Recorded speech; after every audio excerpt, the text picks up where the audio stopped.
नमस्कार, बहुत बहुत स्वागत आपका आदि टीवी पर। मैं हूं आपके साथ पारुल। आज बात करेंगे बिना परमिट की मौत।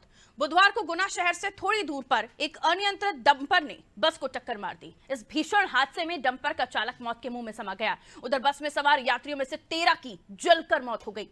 जब इस घटना की पड़ताल की गई तो पता चला कि बस का ना तो सर्टिफिकेट था, ना इंश्योरेंस था और ना ही फिटनेस टेस्ट हुआ था।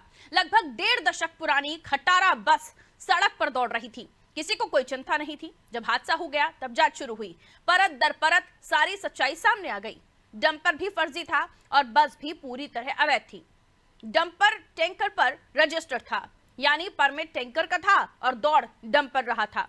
पूरे देश में यही हाल है। बिना परमिट के सवारी वाहन दौड़ रहे हैं। 50% सवारी वाहनों के दस्तावेजों में फर्जीवाड़ा है। 90% सवारी वाहन नियमों का पालन नहीं करते हैं। बस में सवारियां ठूस ठूस कर भरी जाती हैं। मुनाफा कमाने के लालच में यात्रियों की जान से खिलवाड़ किया जाता है और जब कोई हादसा हो जाता है तो फिर कुछ दिन के लिए जांच पड़ताल करके खानापूर्ति की जाती है। मौत का ये खेल कब तक चलने वाला है, आज इसी पर बातचीत करने की कोशिश करेंगे। एक रिपोर्ट तैयार की है आपके लिए, वो दिखा देते हैं।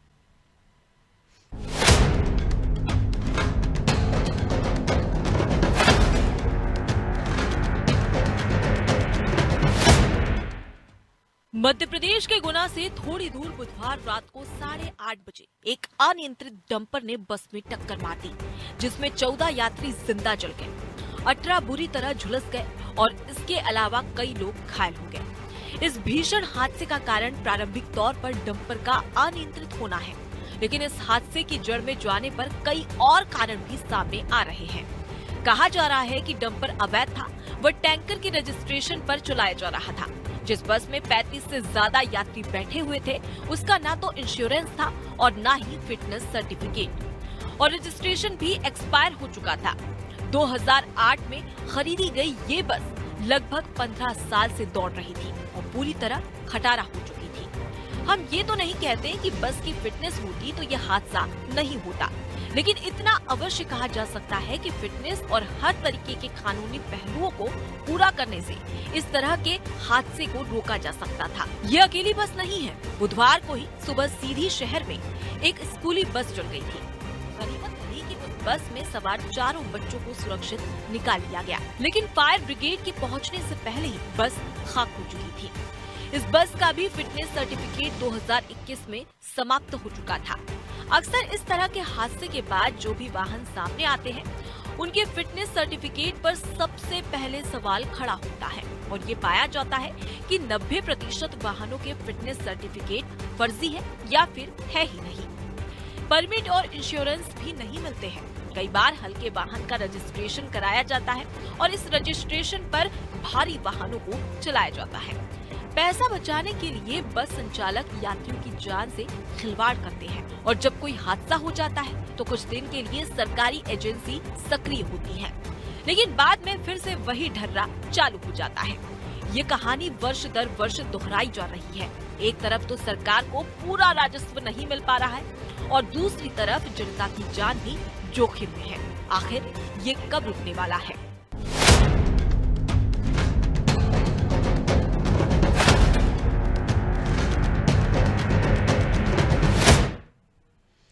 ऐसी कई घटनाएं हैं जहां बस का फिटनेस या फिर आप कह सकते हैं बस का मेंटेनेंस, यात्रियों का ज्यादा भरा होना, सड़क की वजह से बस हादसा हो जाना, कई सारे कारण हैं, उन पर काम नहीं किया जाता। ऐसी कई घटनाएं हैं जब हमने लोगों की मौतों की कतारें देखी हैं, लोगों की लाशों की कतारें देखी हैं, और इसलिए जरूरी हो चला है कि आज ये समझा जाए कि आखिर इन हादसों से सबक क्यों नहीं लेती सरकारें।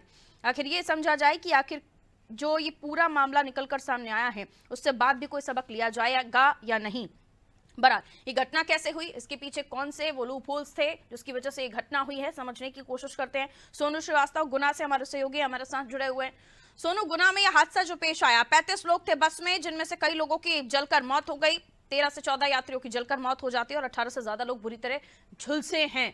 उसके बाद ये पूरा मामला गर्माता है। इतने ज्यादा लोगों की मौतों के बाद प्रशासन भी जागता है, लेकिन उससे पहले प्रशासन सोया हुआ रहता है, आंखें मूंदा हुआ रहता है। क्यों आखिर इन एक्सीडेंट से सबक नहीं लिया जाता? ये पहली बार नहीं है जब कोई बस हादसा हुआ है। इस हादसे की वजह क्या बताई जा रही है? वो बात अलग है कि इसमें यह भी बताया जा रहा है कि बस का जो टैंकर का रजिस्ट्रेशन था, डंपर का रजिस्ट्रेशन था, टैंकर के नाम पर था, बस भी खटारा हो चुकी थी। यही महज कारण नहीं है। सड़क जहां पर ये टैंकर चल रहा था, क्या स्पीड का ध्यान रखा गया? क्या बस सही तरीके से ड्राइवर चला रहा था? बस में इंतजाम तो बिल्कुल नहीं थे, जैसे कि खटारा बस बताई जा रही है। क्या कुछ कारण बाहर आए हैं इस हादसे के? इस बारे में मैं आपको बता देना चाहता हूं कि यहाँ पे जो सड़क हादसा हुआ है, इसके कई कारण हैं। एक्चुअल में यहाँ पे जो आधिकारिक मीटिंग होती है, जो बातचीत होती है, उस संबंध में कहीं ना कहीं समीक्षा बैठकें की जाती हैं, लेकिन समीक्षा बैठकों में अधिकारियों से ये नहीं पूछा जाता कि आपके विभाग में कैसा क्या कार्य चल रहा है। जो बसों का फिटनेस होना चाहिए, उनका फिटनेस है कि नहीं, जिनका बीमा होना चाहिए उनका बीमा है कि नहीं। और हम आपको आगे की जानकारी में बता दें कि यहाँ पे लगभग यही बस नहीं, अधिकतर बसें ऐसी होंगी जिनका बीमा, फिटनेस सब कुछ खत्म हो चुका है। लेकिन इस संबंध में अगर देखा जाए तो जो जिला कलेक्टर है, उनके द्वारा किसी प्रकार का कोई ध्यान नहीं दिया जा रहा है। यदि मामले की बात की जाए तो संबंधित परिवहन अधिकारी के अलावा इसमें जिला कलेक्टर की भी उतनी ही गलती शामिल है जितनी की जिला परिवहन अधिकारी की गलती शामिल है। क्योंकि यदि देखा जाए तो जो सड़क हादसा हुआ वो इतना दिल दहलाने वाला सड़क हादसा है कि उसमें जिले सहित पूरे प्रदेश भर के जिंदा जल गई। इससे बड़ा दिल दहला देने वाला हादसा, रोंगटे खड़े कर देने वाला हादसा क्या नहीं होगा। आपके आसपास लोग हैं, आप किस जगह पर मौजूद हैं, उनसे भी अगर बात कर सकें कि इस हादसे को लेकर उनका क्या सोचना है। और एक सवाल और यहाँ पर खड़ा होता है, क्या अगर बस का मेंटेनेंस ठीक होता, बस उतनी खराब नहीं होती, तो ये आग लगती? जी, इस मामले में मैं आपको जो यहाँ पे मौजूद हैं उनसे एक बार रूबरू करवा देता हूँ कि उनका आखिर में क्या कहना है इस हादसे को लेके। जी बताएं, ये जो अभी हादसा हुआ है इस संबंध में आप क्या कहना चाहेंगे? बहुत ही दुखद घटना हुई है गुना जिले में। बहुत से हमारे भाई थे, बहनें थी जो इस दुर्घटना के कारण जल के भी एक्सपायर हो गए। मैं उनके लिए बहुत श्रद्धांजलि अर्पित करता हूँ। बहुत गलत दुर्घटना है। अगर परिवार हो जिनके परिजन या फिर जिनके जो यात्री थे, उनमें से किसी का परिवार यहाँ पर हो तो देखिएगा। बहुत ही दुखद घटना है। जी धन्यवाद। देखिए, अब मैं आपको जो परिवारजन है जिनका कोई ना कोई इस हादसे में गया है, उनसे आपको रूबरू करवाने वाला हूँ। क्या इस सड़क हादसे में आप में से किसी का कोई परिजन गया है? कोई बता सकते हैं? जी, इस मामले में अभी जो परिजन है उनके कहीं ना कहीं अभी भीतर गए हुए हैं। जी लीजिए, मैं आपकी बात कर रहा हूँ। जी बताएं, क्या मामला था? जो सड़क हादसे में गए वो आपके कौन लगते थे? भतीजा है। क्या नाम था उनका? पटवारी था वो। क्या नाम उनका? मुस्तकीम।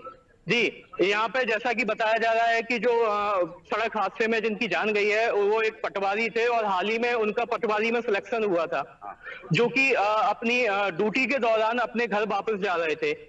और यदि देखा जाए तो कहीं ना कहीं इसमें कई ऐसे परिजन हैं जो अभी भी अपने व्यक्तियों को ढूंढने में लगे। गलती क्या हुई होगी, उनका क्या आकलन है इस पर? जी, इसमें आप क्या बता सकते हैं कि क्या गलती हुई है जिसकी वजह से जान गई है? हुआ है एक्सीडेंट तो होने के बाद में बस में आग लग गई।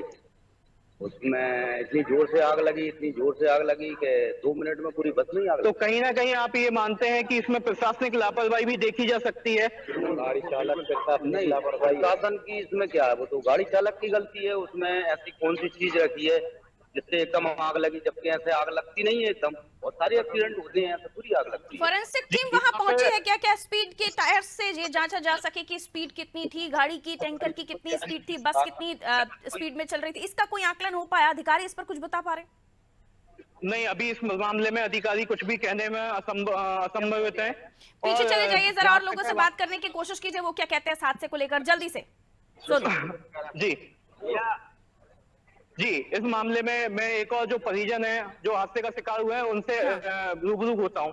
जी, मैं मुख्यमंत्री से ये निवेदन करता हूँ कि इस बस वाले का पूरा लाइसेंस जब्त होने चाहिए, पूरी बसें जब्त होनी चाहिए। इसका दादागिरी बहुत पहले से चल रही है। जी, लगभग आप इस मामले में ये कह सकते हैं कि ये जो बस संचालक है इनकी दादागिरी पहले से चल रही है। तो आप बता सकते हैं कि किस प्रकार से दादागिरी चल रही है? परमिट के क्यों चला रहे हैं? जी, इसका परमिशन कैसे होता है? यहाँ पे इसको परमिशन, यहाँ पे जो साइकिल पे अगर कोई 3 जने बैठते हैं उसका तो जो लाइसेंस और वो सारी चीजें हैं वो बता रही थी। तो इसमें बस में ऐसे इनकी कितनी बसें हैं, ऐसी कितनी बसें बगैर परमिट की, बगैर लाइसेंस के ड्राइवर दारू पी के जो भी ऐसी स्थिति हो रही है, क्यों हो रही है ये घटनाएं, क्यों हो रही है, इसका कारण क्या है? जी, यहाँ पे कहीं ना कहीं आरटीओ की गलती है, इनको चेक करने चाहिए। ये क्या छोटी गाड़ियों को चेक करें? तो आप ये मानते हैं कि ये जो सड़क हादसा हो रहे हैं इसमें लगातार कहीं ना कहीं प्रशासनिक अधिकारियों की गलती है?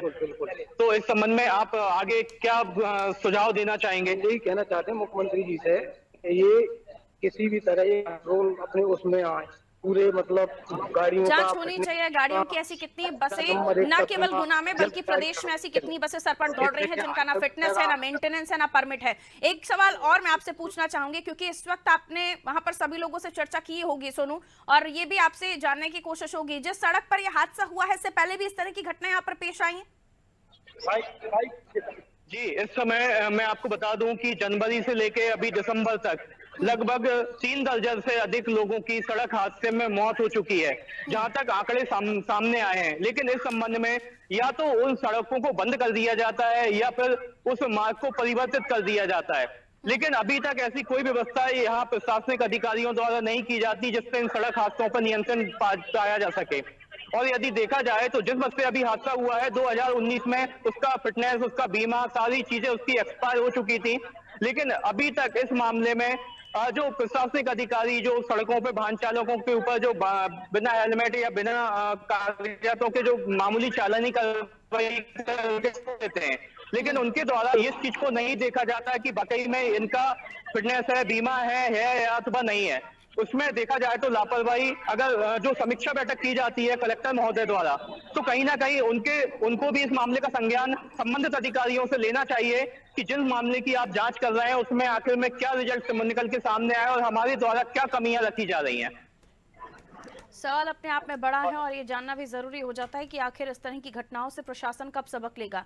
आखिर कौन है वो लोग जो बगैर परमिट, बगैर लाइसेंस के या बगैर मेंटेनेंस के अपनी बसों को दौड़ा रहे हैं? खटारा बसें चल रही हैं और प्रशासन मौन साधे बैठा हुआ है। कार्रवाई न केवल उन लोगों पर होनी चाहिए जिनकी बसें, बल्कि प्रशासनिक अधिकारी जो इस मामले में इन्वॉल्व है उन पर भी होनी चाहिए। आखिर इन जिंदगियों की जिम्मेदारी किसकी है जो किस तरीके से जिंदा जल गई?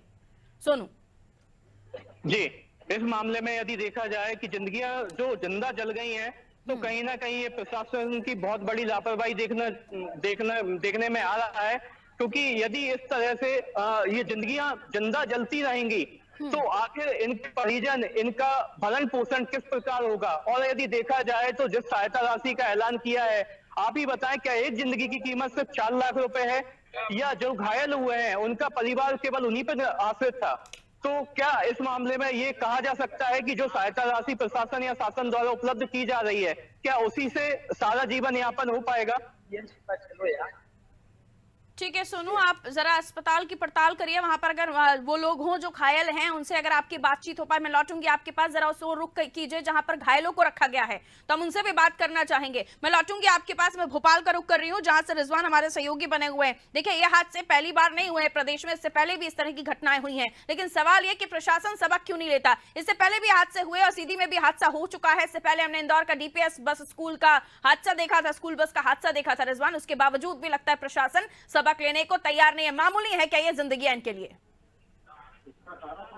देखिए, एक बड़ा हादसा जो है गुना में हुआ है और राजधानी भोपाल की अगर हम बात करें तो यहाँ भी इस तरह की वारदातें सामने आती हैं, लेकिन इतना बड़ा हादसा जो है काफी बड़ा हादसा है देखने को मिला है। हालांकि सुप्रीम कोर्ट, हाई कोर्ट की तरफ से भी निर्देश जारी किए जाते हैं, करीब 5-5 महीने जो है चेकिंग लगातार चली जाए, लेकिन उसमें कुछ हल निकल कर नहीं आता है। साफ तौर से देख सकते हैं, एक जब हादसा हुआ तो पता चला कि इस गाड़ी का जो बीमा, इंश्योरेंस और जो बाकी कागजात है वो 22 फरवरी 2022 को ही खत्म हो चुके हैं और 2008 मॉडल की जो है गाड़ी थी। हालांकि ऐसी कई गाड़ियां राजधानी भोपाल और प्रदेश के अलग अलग जिलों में चल रही है, जहाँ पर पुलिस सिर्फ चेकिंग के नाम पर छोटी गाड़ियों को रोकती है और उनसे ही चालान वसूल करती है। बड़ी गाड़ियों पर जो है चालान वसूल की जो कार्रवाई है वो नहीं कर पाती है। एक बड़ा जो कारण है वो यहाँ पर सामने आया है, जिस तरीके से एक बड़ा हादसा हुआ है, शायद ये लापरवाही जो है पुलिस की है, क्योंकि जागरूकता अभियान जो है इसको लेकर सुप्रीम कोर्ट और हाई कोर्ट की तरफ से निर्देश जारी किए जाते हैं और आदेश जारी किए जाते हैं। क्या